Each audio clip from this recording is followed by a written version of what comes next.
Good evening, everybody. Welcome to Cooking with Chef Ken. This evening, we're going to be doing some stuff on the grill here. This is all stuff that could be easily done outdoors. It's all stuff I've done outdoors at some point. Although in this case, we're using a gas grill.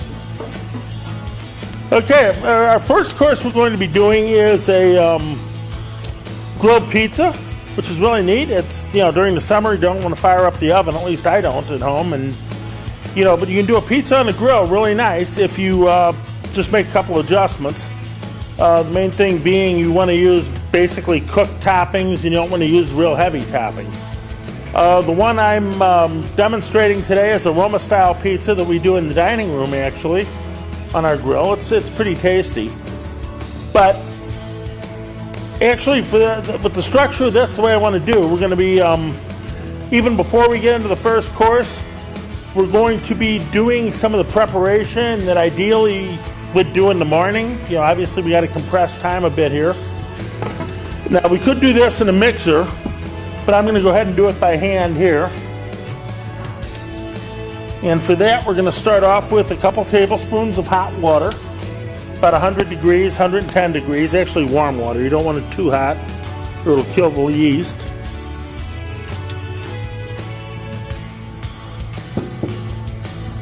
To that, we're going to add 1 packet of yeast, or if you have the bulk yeast, then you would go with 2 1/4 teaspoons. We're going to let that bloom a couple minutes, and then we're going to add 1 cup of water.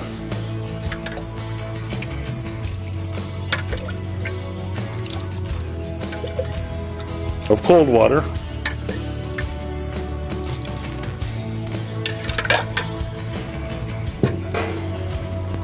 And 1 cup of bread flour, preferably. You can use all-purpose, but you won't have quite the structure.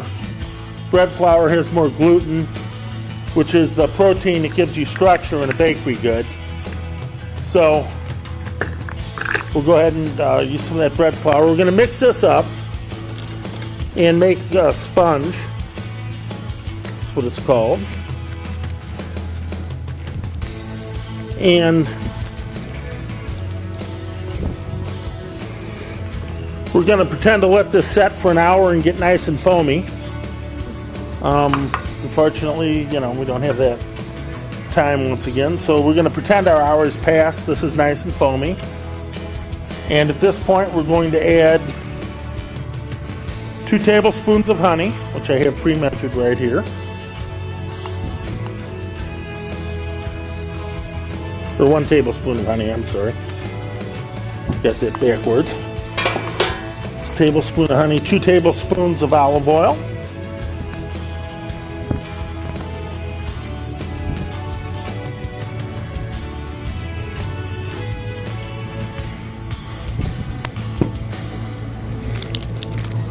Teaspoon of salt.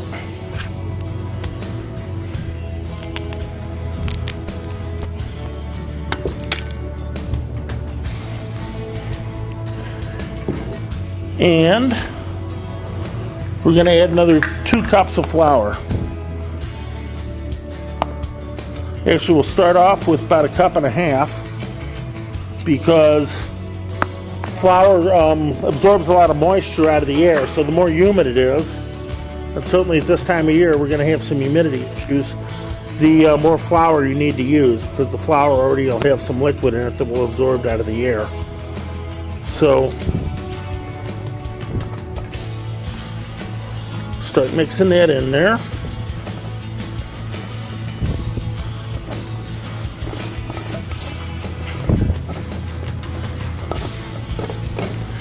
And I can tell I'm going to need that other 1/2 cup of flour. That's still going to be a pretty mushy dough there.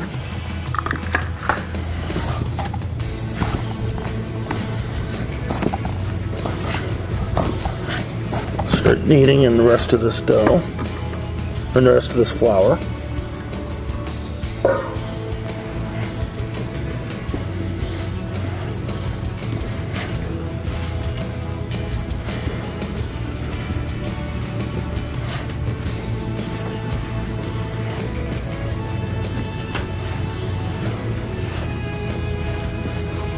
Okay, now ideally we'd do this for about another 20 minutes. And then we would put it in a floured pan, set it aside for a couple hours to rise, punch it back down. At that point we can use it, but actually to make it even nicer, in the ideal situation, you pop it in the refrigerator for at least a couple hours or as much as a week, and then give it about an hour to come back to room temperature. Now, here's our dough, which has been made earlier and refrigerated, brought back up to room temperature. We're going to go with about a 4-ounce ball of dough there. And we're going to roll it out. Now when you're doing these, when you're rolling them out, the easy thing to do is this gluten is going to want to contract back into a ball. The gluten really doesn't want to stretch real easily. It has a memory. So what we're going to do is we're going to roll it about like this and let it sit for a minute or two. Now if you're doing a big batch, that's easy because you roll one and then you do that first roll, the whole batch.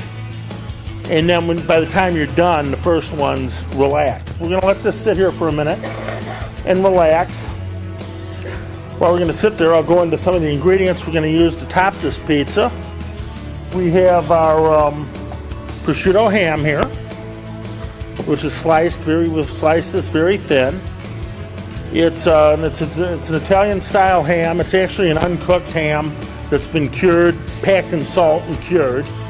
You can get it at the deli counter. You can they have it pre-packaged, already sliced. You definitely want to get it sliced and sliced thin because it's kind of tough if you don't have it sliced thin. We have a few artichoke hearts here, which are just canned artichoke hearts. We have some mozzarella cheese, and you want to use the grated commercial-ish mozzarella.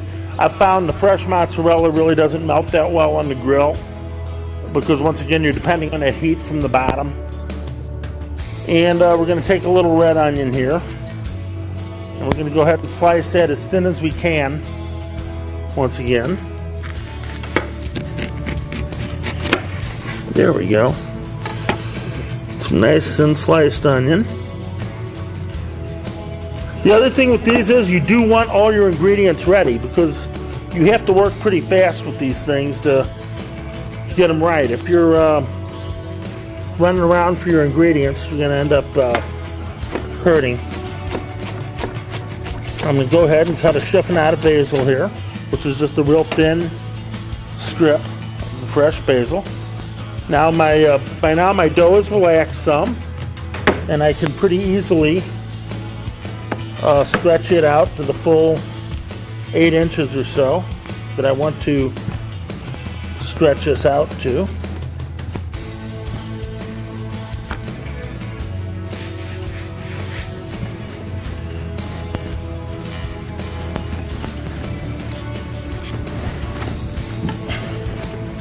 Now there we go. We got it nice and thin. See, and that's once again using that bread flour. The other thing is the length of time we needed it, and then giving it that rest in the refrigerator. That all combines together to give you a very flexible dough that you can then stretch really nice and thin. Now we're going to drop that on the grill.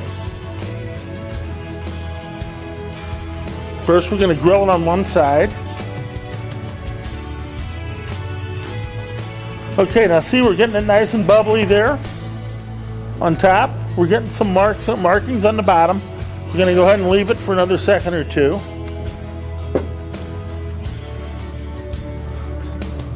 Okay, now we're going to flip it over, and what we're going to want to do is we're going to want to put the toppings on the side that's already cooked. And we, like I said, we have to work quick because we don't want to burn that side up that's down. Now you could do a more traditional pizza, you know, maybe use some sliced tomatoes instead of tomato sauce, and use maybe something like pepperoni or some cooked mushrooms. But once again, you want to make sure your toppings are cooked, because if they're raw, they're just not going to get cooked.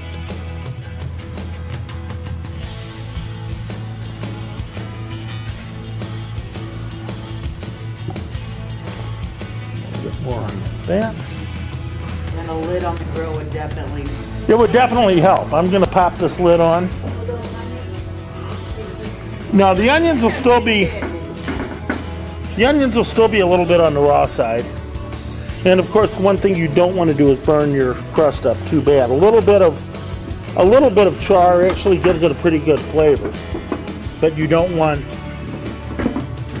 the whole thing black on the bottom. Oop. Alrighty, here we go.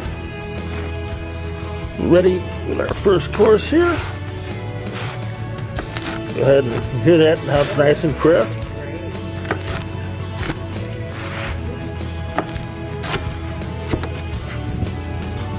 And there is our first course, grilled pizza.